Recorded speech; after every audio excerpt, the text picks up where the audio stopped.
Hello बच्चों, हम कर रहे हैं थर्मल एक्सपेंशन क्लास 11 का बहुत ही प्यारा सा यूनिट और टर्म 2 में इंपॉर्टेंट है, ध्यान रखेंगे।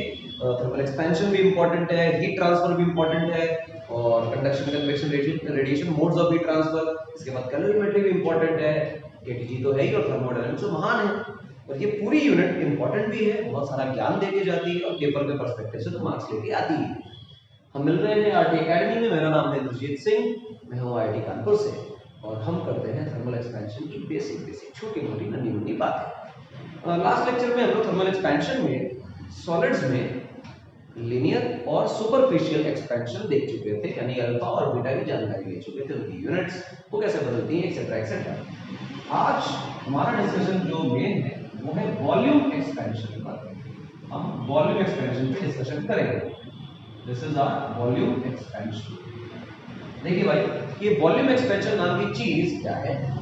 एक बॉडी है जिस बॉडी की तीनों डायमेंशंस, लेंथ भी, ब्रेड्थ भी और हाइट भी, अगर इग्नोरेबल नहीं है एक दूसरे के कंपैरिजन में, रिलेटिवली एक दूसरे के साइज की और एक दूसरे के ऑर्डर की है, तो जो एक्सपेंशन का अमाउंट लेंथ में होगा, ब्रेड्थ में होगा, विड्थ में होगा, वो ऑलमोस्ट रिलेटिवली इक्वल होगा या आसपास का होगा। We can not ignore the expansion in length, we can not ignore the expansion in width और ब्रेड्थ।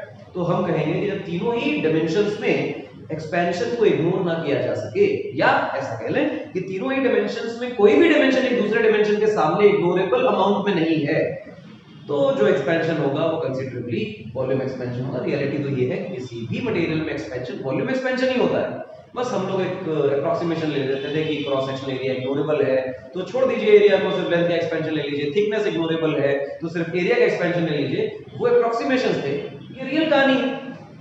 आइए आपकी सिंपलिसिटी के लिए मैं वॉल्यूम के नाम पर एक क्यूब टाइप का मटेरियल बना लेता हूं। मान के चलेंगे कि ये जो क्यूब माना जा रहा है ये परफेक्टली सॉलिड है, ये हॉलो नहीं है, ये अंदर से खोखला नहीं है, मटेरियल पूरे में भरा हुआ है और इसका टेम्परेचर कुछ था T, और T टेम्परेचर के बाद अगर मैंने इस टेम्परेचर को बढ़ाकर T प्लस डेल्टा T कुछ बढ़ा दिया तो ऐसे समय पे इसकी डायमेंशंस थोड़ी थोड़ी बढ़ जाएंगी और ये बड़ा दिखाई देने लग जाएगा। इसकी लेंथ भी बड़ी होगी, ब्रेड्थ भी बड़ी होगी और हाइट भी बड़ी होगी। तो हम कहेंगे इसका पहले वॉल्यूम V नॉट था, आज का वॉल्यूम V फाइनल है। ये फाइनल कर लेते हैं, चलो भी फाइनल कर लेते हैं, F लिख देते हैं। तो जो चेंज इन वॉल्यूम आया है वो चेंज इन वॉल्यूम कहलाएगा V final minus V initial. सब जानते हैं इस बात को कि कुछ ऐसे मटेरियल होते हैं जो गर्म करने पर एक्सपैंड करते हैं, कुछ ऐसे मटेरियल होते हैं जो गर्म करने पर कंप्रेस होते हैं। ठीक, हम ऐसा मानकर चलेंगे कि उन्हीं मटेरियल्स की बातें करेंगे जिनका अल्फा बीटा गामा पॉजिटिव हो, यानी गर्म करने पर, टेम्परेचर को बढ़ाने पर these materials tend to expand। ठीक, तो पॉजिटिव है डेल्टा V, एक्सपैंड भी कर रहा है, तो हम ऐसा कह देते हैं कि जो डेल्टा V है यानी चेंज इन वॉल्यूम है वो डिपेंड किस पे कर रहा है। तो कोई भी बच्चा आसानी से बोल सकता है कि सर ये तो डेल्टा T पे डिपेंड कर रहा है कि जितना ज्यादा आप टेम्परेचर का चेंज लाए उतना ज्यादा वॉल्यूम में चेंज आएगा। एकदम इजी सी बात है। आगे बढ़े, गौर से देखें तो हम कहेंगे कि डेल्टा V और किस पर डिपेंड कर रहा है, तो कोई भी बच्चा तुरंत कहेगा कि सर इनिशियल वॉल्यूम पर डिपेंड कर रहा है। वही कहानी आप लगा लीजिए जो लेंथ में हमने लगाई थी कि बहुत सारे मॉलिक्यूल्स हैं, हर एक मॉलिक्यूल के बीच का कुछ गैप बढ़ रहा है। नंबर ऑफ मॉलिक्यूल्स ज्यादा होंगे तो नंबर ऑफ गैप ज्यादा होंगे और टोटल गैप ज्यादा हो जाएगा। ये अगर लेंथ में लग रहा था तो एरिया में भी लग रहा था, वही कंसेप्ट तीनों डायमेंशंस में भी काम करेगा। इसका मतलब इनिशियल वॉल्यूम पर चेंज इन वॉल्यूम डिपेंड करता है। ये बात अगर जाननी है, जिसने प्रीवियस लेक्चर नहीं देखा है वो देख ले, तो डिटेल में ये बात समझ आ जाएगी। मैं बार-बार चीजें रिपीट नहीं करूंगा क्योंकि टाइम बहुत ज्यादा जाएगा उसमें। फिलहाल ये अपना डेल्टा V है। हम इस प्रोपोर्शनैलिटी के साइन को हटाएं तो लिखेंगे V नॉट एक constant gamma into delta T। ये जो गामा हमने निकाला है ये गामा कहलाता है coefficient of volume expansion. Coefficient of volume expansion. ठीक, अच्छी बात है। क्या मतलब है इनका, आइए देखें। जैसे अल्फा का मतलब निकाला था, जैसे बीटा का मतलब निकाला था, एग्जैक्टली वैसे ही गामा का भी मतलब होगा। चर्चा करें, गामा की वैल्यू देखें तो लिखेंगे delta V upon V naught into delta T। शायद ये निकल कर आ रहा है। Delta V change in volume है तो वॉल्यूम ही तो बनेगा मीटर क्यूब। नीचे देखें V naught metre cube, delta T को देखें तो अल्टीमेटली केल्विन है। तो ये तो गामा की जो यूनिट आई वो आई केल्विन की पावर -1 या इसकी जगह पर डिग्री सेल्सियस। जनरली जब हम सवाल लिखते हैं या एक टेक्स्ट बुक देखते हैं या हम लोग खुद भी पेपर बनाते हैं तो हम पर डिग्री सेल्सियस का इस्तेमाल ज्यादा करते हैं, केल्विन का इस्तेमाल बहुत कम जगह देखने को मिलता है, ऑल्दो इक्विवेलेंट है, कोई फर्क नहीं पड़ता क्योंकि चेंज इन टेंपरेचर दोनों स्केल पे बराबर ही आएगा। फिलहाल इसी को आगे कंटिन्यू करें। अब बात आई इसकी कि ये इसकी एसआई है। अब गामा को और डिफाइन करना हो तो कैसे डिफाइन करेंगे, तो इसी फार्मूले को आप दोबारा देखें। हमने लिखा हुआ है gamma is equal to delta V upon V naught into delta T। एकदम लॉजिकल है और बिल्कुल रिपीट टेलीकास्ट कर दिया है। मैं जरा प्लेटफॉर्म को थोड़ा सा लेफ्ट में दिखा दूं क्योंकि जगह यहाँ थोड़ी सी कम है। आगे देखिए, अब मैं कह रहा हूं कि अगर ऐसा कर दिया जाए कि डेल्टा T की वैल्यू 1 डिग्री सेल्सियस हो और मैं V नॉट की वैल्यू को भी 1 मीटर क्यूब ले रहा हूं, यानी कि जो मेरा इनिशियल वॉल्यूम है वो यूनिट वॉल्यूम और उसमें टेंपरेचर का चेंज भी यूनिट डिग्री सेल्सियस से लेकर आए हैं, तो ऐसे समय पर जो ये और ये 1 हो गए तो गामा की वैल्यू डेल्टा V के बराबर हो जाएगी। यानी कि अगर हम एक यूनिट वॉल्यूम के मटेरियल में, सॉलिड मटेरियल में यूनिट डिग्री सेल्सियस का टेंपरेचर चेंज लाएं, ऐसा करने पर उसमें आने वाला वॉल्यूम का चेंज ही इसका कोफिशिएंट ऑफ वॉल्यूम एक्सपेंशन कहलाएगा। ये उसी तरह की बात है कि 40 रुपए किलो चीनी है तो 80 रुपए में कितनी चीनी आ जाएगी। अब अगर हम ये पता कर लें कि 40 रुपए पर केजी का रेट है तो जितने भी किलो लाना हो हम उतने का कॉस्ट निकाल लेंगे। गामा एक्चुअली आपको ये बता रहा है कि यूनिट वॉल्यूम और यूनिट डिग्री सेल्सियस चेंज के लिए कितना वॉल्यूम का चेंज आता है, तो कितने डिग्री सेल्सियस के लिए चेंज चाहिए और कितने वॉल्यूम के लिए चेंज चाहिए, आप उनका मल्टीप्लाई कर दीजिए, चेंज इन वॉल्यूम अपने आप आ जाएगा। बड़ी आसानी से बात। अब देखें इस वाले फॉर्मूले को यहां लिखता हूं क्योंकि यहां स्पेस बचा हुआ है। डेल्टा V को हम लोगों ने लिख रखा है V naught gamma delta V। मैं तो बहुत डिटेल चर्चा नहीं करूंगा, वैसे तो बहुत शानदार चर्चा होगी, समय हमारे पास थोड़ा सा कम बचा हुआ है तो बहुत जल्दी इसको निपटाना भी है और ऐसा भी करना है कि सारा कुछ जो पढ़ाया है उससे रिलेटेड बातें पेपर में आ भी जाए। आप देखिए डेल्टा V का मतलब है V final minus V naught is equal to V naught gamma delta T। अब जो V फाइनल है इसको कैसे लिख सकते हैं, हम लिखेंगे V naught plus V naught gamma delta T। अब कैसे लिख सकते हैं, हम लिखेंगे V final is equal to V naught बेटा कॉमन ले लिया तो आया 1 प्लस गामा डेल्टा T। अब देखेंगे जो V फाइनल है V, तो फाइनल वॉल्यूम का फॉर्मूला ये, चेंज इन वॉल्यूम का फॉर्मूला ये। अब गामा पर डिस्कशन करें कि एक्चुअली गामा किन बातों पर डिपेंड करता है और गामा किस चीज का फंक्शन है और गामा एक्चुअली कैसे वेरी करता है। क्या गामा सच में पूरा कांस्टेंट है, तो जवाब फिर से वही है जैसे अल्फा बीटा के लिए कर रखा था कि गामा जो है ये दो चीजों का फंक्शन है। पहला गामा है टेंपरेचर का फंक्शन और दूसरा है मटेरियल का फंक्शन। कॉपर के लिए गामा अलग है, आयरन के लिए अलग है, कोबाल्ट के लिए अलग है, निकल के लिए अलग है, वुड के लिए अलग है, एंड डिफरेंट मटेरियल्स के लिए गामा की वैल्यू बदलती ही जाएगी। क्वाइट ऑब्वियस है। टेंपरेचर का फंक्शन जैसे पहले समझाया था अल्फा बीटा के लिए, वैसे यहां भी काम करेगा।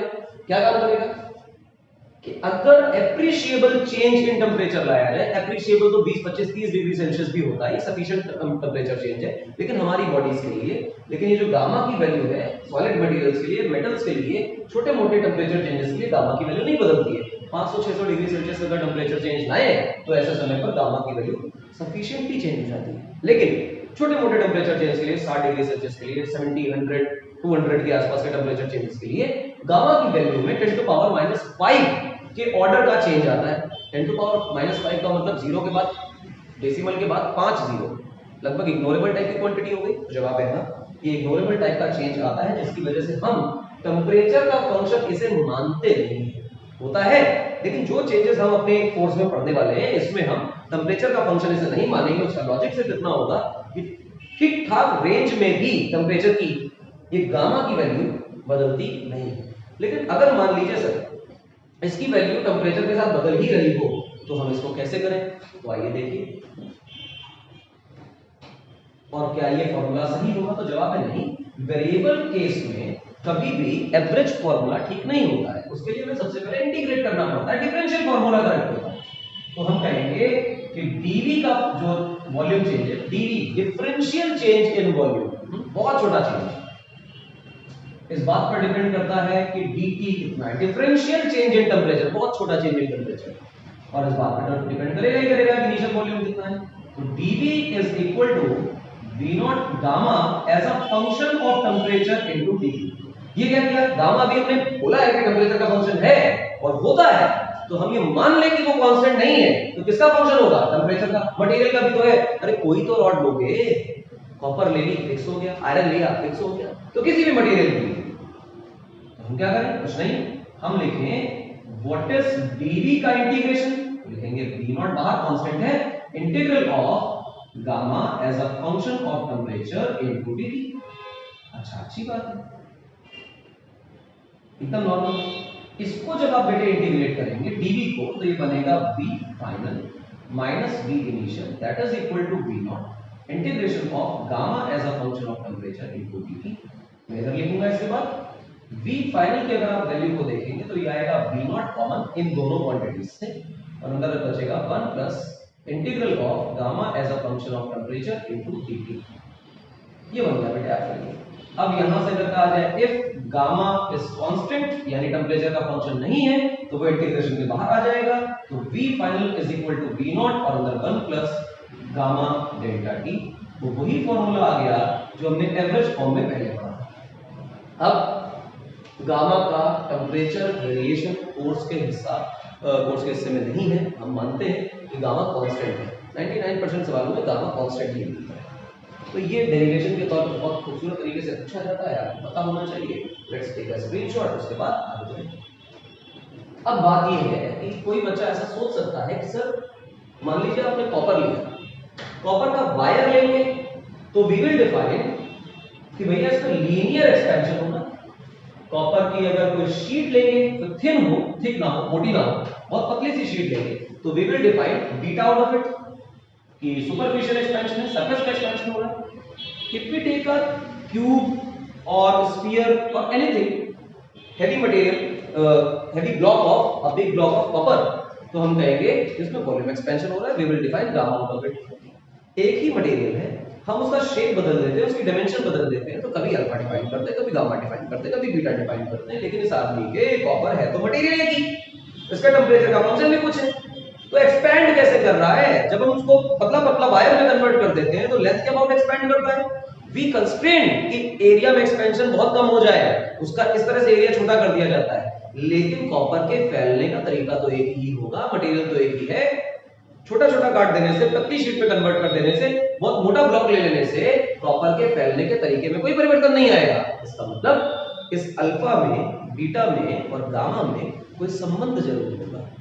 हम अल्फा और बीटा को स्पेशल केसेस बना के पढ़ रहे हैं कि बहुत पतला वायर है, बहुत पतली शीट है, लेकिन अल्टीमेटली वो जो भी अल्फा बीटा गामा है तो एक मटेरियल का, तो इन तीनों में कोई संबंध नहीं।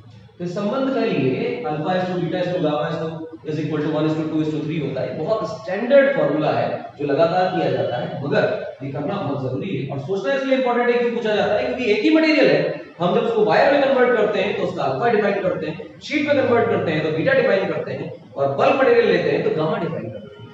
मतलब इन तीनों में संबंध होगा ही, क्योंकि तीनों एक ही मटेरियल की प्रॉपर्टी है, फैलने का रेट। तो relation between alpha and beta ऐसा पढ़ लेते हैं, relation between alpha and beta. I hope ये बातें क्लियर है। अल्फा और बीटा का रिलेशन कैसे दिखेगा, देखो मान लीजिए कि आपके पास एक शीट है जो स्क्वायर है, हम इसको कहते हैं this is square sheet, metal की मान के चले,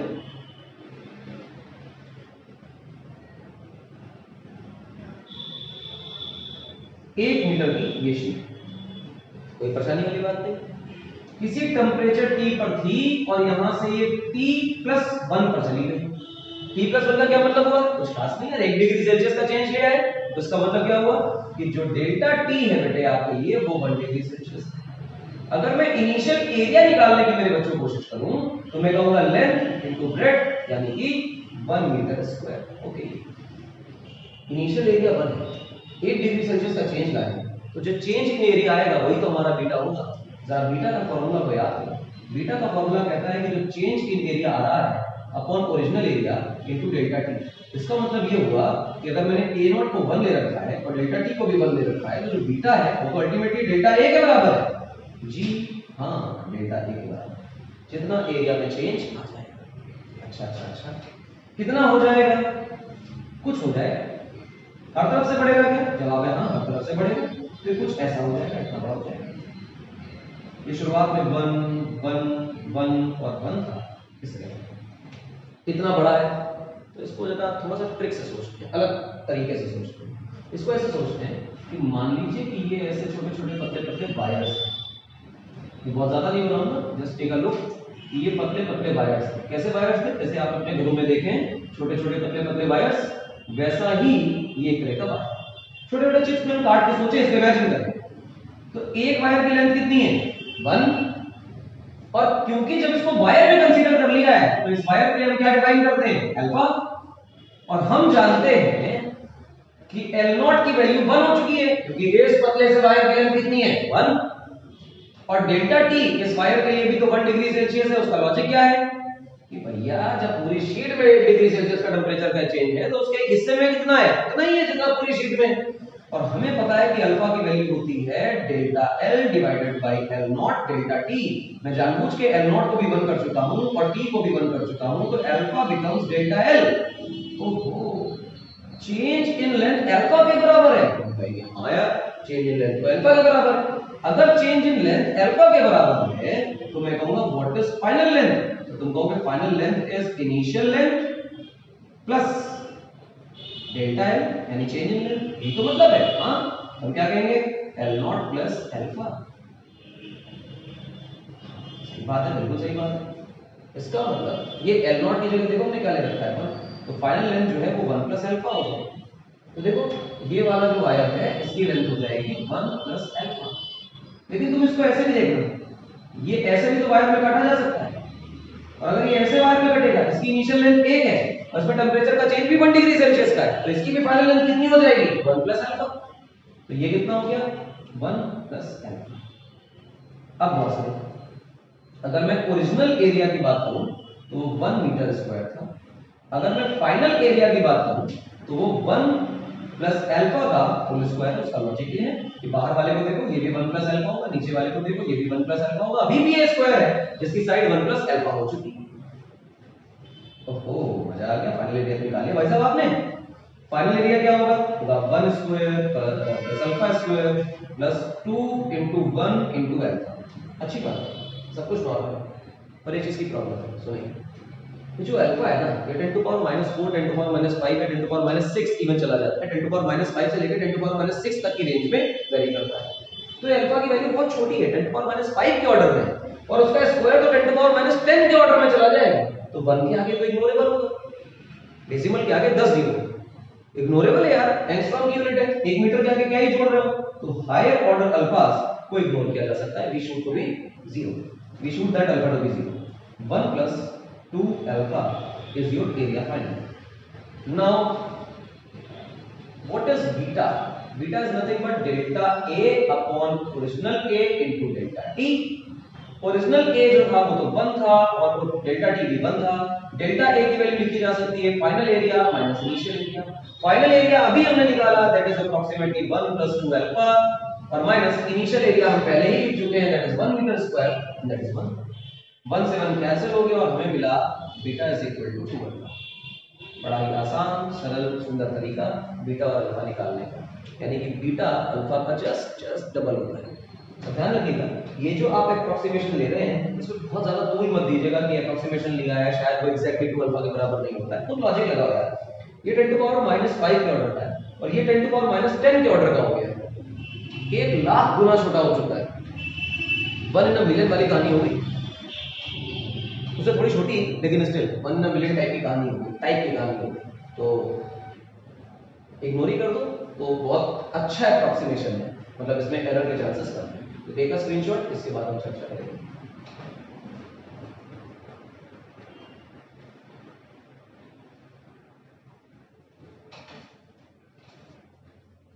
बीटा की और गामा का भी तो रिलेशन होना चाहिए, अल्फा और गामा का भी तो रिलेशन होना चाहिए। अल्फा और बीटा का तो हमने निकाल लिया, तो चलिए let's move on to relation between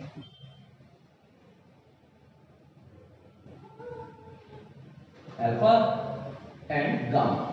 ये अल्फा एंड गामा दो बहुत खास चीजें हैं, एक तो लीनियर एक्सपेंशन है और एक वॉल्यूम एक्सपेंशन है। तो चलो क्या करें, आपकी सिंपलिसिटी के लिए हम लोग कहते हैं कि बहुत बढ़िया सा क्यूब टाइप का डब्बा बनाया गया है, और जो हमने सुपरफिशियल एक्सपेंशन में सीखा है वही टेक्निक यहाँ पर अप्लाई करेंगे। हम कहेंगे ये वन साइड का क्यूब है, ध्यान रखिएगा, this is a cube of side 1 metre. बहुत ज्यादा इंपॉर्टेंट है, इसलिए इंपॉर्टेंट है कि वैसे तो ये क्यूब वन साइड नहीं भी लोगे तो भी सही ही प्रूव होगा, लेकिन वन साइड लेने से आपकी कैलकुलेशंस जो है वो रिलेटिवली बहुत आसान हो जाती है। और फिर ये मान के चलना है कि जो भी क्यूब है खोखला नहीं है, ये पूरी तरह से सॉलिड भरा हुआ है, क्योंकि एक्सपेंशन मटेरियल के अंदर आना है, स्पेस के अंदर नहीं आना है। अच्छा, अब मैं इसके अंदर जो टेम्परेचर का चेंज है वो 1 डिग्री सेल्सियस का लाता हूं। आपको इनिशियल वॉल्यूम के बारे में बता दूं कि 1 मीटर क्यूब है, क्योंकि 1 LBH का मल्टीप्लाई करोगे 1 भी आएगा। जब आप 1 डिग्री सेल्सियस का टेम्परेचर का चेंज लाते हैं तो इसके वॉल्यूम में कुछ ना कुछ बढ़ोतरी हो जाती है। हम कहते हैं कि इसका वॉल्यूम कितना बढ़ गया, और इसका वॉल्यूम ऐसे बढ़ जाएगा तो इस तरह से इसका वॉल्यूम बढ़ा देंगे। हमें क्या परेशानी है वॉल्यूम बढ़ाने में, बढ़ा दिया गया, ठीक है। ये वॉल्यूम हो गया इसका। देखिए जो ब्लैक वाला है वो छोटा है, पहले था 1 डिग्री सेल्सियस का टेम्परेचर में चेंज लाए और ये बढ़ गया। डू नॉट थिंक कि इतना ड्रास्टिक चेंज आ जाता है, इतना बड़ा चेंज आता है, वो सिर्फ आपको दिखाने के लिए काफी बड़ा बनाया गया है। अच्छा, अब मैं कहूंगा कि what is initial volume, that is 1 metre cube. What is final volume, तो तुम कहोगे फाइनल वॉल्यूम क्या होता है। फाइनल वॉल्यूम का फार्मूला है V naught of 1 plus gamma delta T। सब कहेंगे अच्छी बात है, यही तो फार्मूला है, जवाब है हाँ यही फार्मूला है। व्हाट इज V नॉट, तो V नॉट की वैल्यू तो 1 है, अंदर लिखा है 1 into gamma 1 plus gamma into delta T की वैल्यू हमने जानबूझ के कंसीडर करी है, इसको तो इफ लिख रहे हैं जानबूझकर, 1 डिग्री सेल्सियस का चेंज ला रहे हैं, तो टेंपरेचर का चेंज बना रहा है। आप 1 डिग्री सेल्सियस का ना भी लाइए तो भी ये फार्मूला प्रूव होगा, बस कैलकुलेशन थोड़ी सी डिफिकल्ट हो जाएंगी, उनको आसान करने के लिए वैल्यूज ऐसी रखी जा रही है। तो जो V फाइनल है मेरे बच्चों वो आ रहा है 1 plus गामा। तो फाइनल वॉल्यूम आपके पास 1 plus गामा आ रहा है। अच्छी बात, बहुत ही अच्छा। अब क्या करें, कुछ खास ना करें, सोचें बस इस बात को कि ये जो अपना क्रॉस सेक्शन एरिया था उनको इन पतले पतले पतले पतले छोटे छोटे वायर्स में तोड़ा जा सकता था, और अगर तोड़ा जा सकता था तो वायर आते ही इस मटेरियल के लिए हम गामा नहीं अल्फा डिफाइन करने लग जाएंगे। अगर हमने इसके लिए अल्फा डिफाइन किया तो एक अच्छा अल्फा है। इनिशियल लेंथ कितनी है वायर की, तो कोई कहेगा 1 मीटर 1 मीटर 1 मीटर, क्योंकि क्यूब का साइड भी तो 1 मीटर का था। तो जब गामा के बाद अल्फा की बारी आती है तो L नॉट की वैल्यू मेरी रॉड के लिए जो मैं अज्यूम कर रहा हूं वहां पे छोटी छोटी है, ये 1 मीटर। चेंज इन टेंपरेचर तो सर 1 डिग्री सेल्सियस का था। व्हाट इज डेल्टा L, तो वो होगा L not alpha delta T। अच्छा, तो व्हाट इज L फाइनल, तो तुम कहोगे L not 1 plus alpha delta T। L not की वैल्यू 1 है, 1 ऐसे ही है, अल्फा ऐसे ही है, डेल्टा T 1 है, तो जो L फाइनल है वो तो 1 प्लस अल्फा निकल कर आता है। तो बच्चा कहेगा सर पहले के जैसे ऐसे वायर्स भी तो तोड़े जा सकते हैं, तो नहीं है, ऐसे वायर्स को तोड़ लो, मैं मोटे मोटे वायर्स बना रहा हूं, ध्यान रखिएगा बहुत थिन वायर्स हैं। अच्छा, तो सर इसमें कितना चेंज आएगा, अरे जब ये वायर 1 प्लस अल्फा का हो गया तो ये भी तो 1 ही था, तो ये भी तो 1 प्लस अल्फा ही होगा, और सर इसी तरह ये भी तो 1 ही था तो ये भी तो 1 प्लस अल्फा ही होगा। यानी कि जो नया वॉल्यूम निकल कर आएगा V फाइनल वो आएगा L फाइनल का क्यूब, यानी कि 1 प्लस अल्फा का होल क्यूब, यानी कि 1 का क्यूब यानी कि अल्फा का क्यूब, यानी कि 3 into 1 का स्क्वायर अल्फा, यानी कि 3 into 1 into alpha square. Again वही कहानी कि alpha 10 to power -5 10 to power -6 के ऑर्डर का होता है, इसलिए उसका स्क्वायर तो 10 to power -10 या 10 to power -11 के ऑर्डर का चला जाएगा, 12 के ऑर्डर का चला जाएगा, तो और रामलाल शानदार जीरो हो जाएगा। तो इसको हायर ऑर्डर्स को जीरो के इक्वेट कर देना चाहिए। 1 का क्यूब 1 ही बचेगा और सामने बचेगा 3 अल्फा। ये साहब V फाइनल है। आपके पास दो इक्वेशंस है मेरे बच्चों, एक V फाइनल हमने कहां से निकाला है, अल्फा की डेफिनेशन से, final volume length into length करके, और एक हमने V फाइनल कहां से निकाला है, हमने निकाला है गामा की डेफिनेशन से। और क्योंकि एक ही डब्बा एक्सपैंड कर रहा है, इसको आप लीनियर एक्सपेंशन से एक्सप्लेन करिए, इसको सुपरफिशियल एक्सपेंशन से एक्सप्लेन करिए, इसको वॉल्यूम एक्सपेंशन से एक्सप्लेन करिए, द थिंग इज सेम, क्योंकि डब्बा तो एक ही है, एक्सपेंशन तो उतना ही हुआ है। तो ये फाइनल वॉल्यूम एक्सप्लेनेशन का टाइप दूसरा है, कांसेप्ट दूसरा है, ये फाइनल वॉल्यूम, एक्सप्लेनेशन का कंसेप्ट दूसरा है, लेकिन फाइनल वॉल्यूम तो एक ही है क्योंकि डब्बा तो वही है। तो ये इक्वेशन और ये इक्वेशन तो भाई बराबर होगी। तो हम कहेंगे 1 plus gamma is equal to 1 plus 3 alpha. 1 के साथ 1 सुसाइड करेगा और हमारे पास आएगा gamma is equal to 3 alpha. और ये रिक्वायर्ड रिलेशन है जो बहुत इंपॉर्टेंट है एग्जाम के लिए। अब देखिए इसी में थोड़ा सा कर देता हूं कि अल्फा इज टू बीटा हमने अभी निकाला, दैट इज 1 इज टू 2, और अभी निकाला alpha is to gamma, that is 1 is to 3। अभी देखिए यहां पे दिखाई दे रहा है। तो आपको बीटा और गामा का रिलेशन निकालने की जरूरत नहीं, आप केस में मत पढ़िए। आपने अल्फा और बीटा निकाल लिया, अल्फा और गामा निकाल लिया, just right alpha is to beta is to gamma is equal to 1 is to 2 is to 3, यानी कि beta is to gamma is nothing but 2 is to 3। आपको दोबारा निकालने की जरूरत नहीं है, इसी रेशियो से आपका काम चल जाएगा। खूबसूरत सी बात है, छोटी छोटी अच्छी। ये अल्फा बीटा गामा का ratio, this is very much important. Solids में ही एक्सपेंशन आपके पेपर में पूछा जाएगा, लिक्विड्स में एक्सपेंशन आपके पेपर में नहीं आएगा। आप इससे बचें, कोशिश करें कि ये चीजें बहुत डिटेल में कर लें। लिक्विड्स का एक्सपेंशन अगले लेक्चर में करेंगे जरूर, ऐसा नहीं कि कुछ भी छोड़ देंगे, पूरी बातें करेंगे और थोड़ी बहुत कैलोरीमेट्री की जानकारी लेंगे अगले लेक्चर में। मतलब लिक्विड्स का एक्सपेंशन स्टार्ट करेंगे और कैलोरीमेट्री को स्टार्ट करके कल के लेक्चर में फिनिश कर देंगे। जितने कंसेप्ट्स कैलोरीमेट्री में आते हैं वो सारे कंसेप्ट्स हम कल के कल निपटा देंगे। इसका मतलब अगले लेक्चर में हम कैलोरीमेट्री फिनिश कर चुके होंगे, 2 टास्क बचेंगे। इसके बाद जो अगले लेक्चर के बाद आज का तो फिनिश कर रहे हैं, यहाँ पे इसको ओवर करते हैं। इसके बाद 2 टास्क बचेंगे। पहला टास्क होगा KTG, kinetic theory of gases. इसमें एक डेरिवेशन, 4 फॉर्मूले काम करेंगे। उसके बाद बचेगा थर्मोडायनेमिक्स, पढ़ाने के लिए बहुत लंबा है। एक शॉर्ट ट्रिक है थर्मो को पढ़ने की कि पूरी की पूरी थर्मोडायनेमिक्स बहुत स्ट्रिक्टली याद हो जाती है। तो जब करेंगे तो बहुत मजा आएगा देखकर, एफिशिएंसी आपकी बढ़ जाएगी और आप कहेंगे कि हाँ काम तो हो गया थर्मो में और केटीजी में। फिलहाल इसमें भी काम हो ही जाएगा। जस्ट टेक अ स्क्रीनशॉट और मिलेंगे अगले लेक्चर में। तब तक के लिए टाटा बाय बाय। सब्सक्राइब करिए, देखते रहिए, फॉलो करिए।